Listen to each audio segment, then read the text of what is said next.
ఆంధ్రప్రదేశ్ మంత్రివర్యులు యువజన ఆశాకరణం శ్రీ నారా లోకేష్ గారికి మనఃపూర్వక జన్మదిన శుభాకాంక్షలు. బెందాల అశోక్ కుమార్ ఇచ్చాపురం ఎమ్మెల్యే ప్రభుత్వ whip. National crush Rashmika Mandanna national wide గా నెంబర్ 1 హీరోయిన్ గా రాణిస్తోంది. అల్లు అర్జున్ పుష్ప సినిమాతో ఈ హీరోయిన్ కెరియర్ టర్న్ అయింది. ఒక్కసారిగా పాన్ ఇండియా ఇమేజ్ సొంతం చేసుకుంది రష్మిక మందన్న. వరుస సినిమాలు చేస్తూ బిజీగా మారింది ఈ ముద్దుగుమ్మ. ఇటీవల రష్మిక ఓ ఈవెంట్లో మాట్లాడుతూ తన రిటైర్మెంట్ గురించి వైరల్ కామెంట్స్ చేసింది. దీంతో ఫ్యాన్స్ షాక్ అయ్యారు. ప్రస్తుతం రష్మిక మందన్న బాలీవుడ్ స్టార్ హీరో విక్కీ కౌశల్ ఛావా సినిమాలో హీరోయిన్గా నటిస్తోంది. ఈ మూవీని లక్ష్మణ్ ఉటేకర్ డైరెక్ట్ చేస్తున్నారు. ఈ సినిమా ఫిబ్రవరి 14న గ్రాండ్గా థియేటర్లలో విడుదల కాబోతోంది.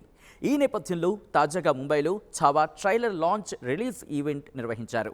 ఈ ఈవెంట్లో హీరోయిన్ రష్మిక మందన్న మాట్లాడుతూ ఛావా సినిమా గురించి, తన పాత్ర గురించి, తన అనుభవాన్ని పంచుకుంది. ఈ తరుణంలో రష్మిక తన ఫ్యాన్స్ షాక్కి గురయ్యేలా కామెంట్స్ చేసింది.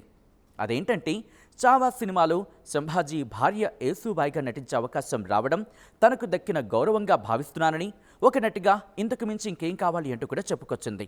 అయితే తాను ఓసారి డైరెక్టర్ లక్ష్మణ్తో మాట్లాడుతూ ఇలాంటి పాత్ర నటించిన తర్వాత తాను రిటైర్ కూడా కావచ్చు అనుకుంటున్నానని చెప్పినట్టు గుర్తు చేసుకుంది. ఈ పాత్ర చాలా గొప్పగా డిజైన్ చేశారని, ఛావా షూటింగ్ టైంలో ఎన్నోసార్లు భావోద్వేగానికి లోనయ్యానని రష్మిక చెప్పుకొచ్చింది.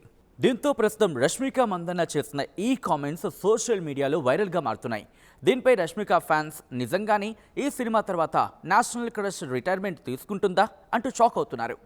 ఇక రష్మిక మందన్న అప్కమింగ్ మూవీస్ విషయానికి వస్తే హీరో ధనుష్, నాగార్జున అక్కినేని నటిస్తున్న కుబేరా సినిమాలో హీరోయిన్గా నటిస్తోంది. ఇది కాకుండా బాలీవుడ్ హీరో సల్మాన్ ఖాన్తో కలిసి సికిందర్లో నటించడానికి రెడీ అవుతోంది ఈ భామ. ఈ మూవీ హిట్ అయితే నేషనల్ క్రష్కు తిరుగు ఉండదు అనడంలో ఎలాంటి అతిశయోక్తి లేదు. మరిన్ని వీడియోస్ కోసం ఛానల్ ని సబ్స్క్రైబ్ చేయండి. లేటెస్ట్ అప్డేట్స్ కోసం వాట్సాప్ ఛానల్ ని ఫాలో అవ్వండి. ఆ లింక్ డిస్క్రిప్షన్ లో ఉంది.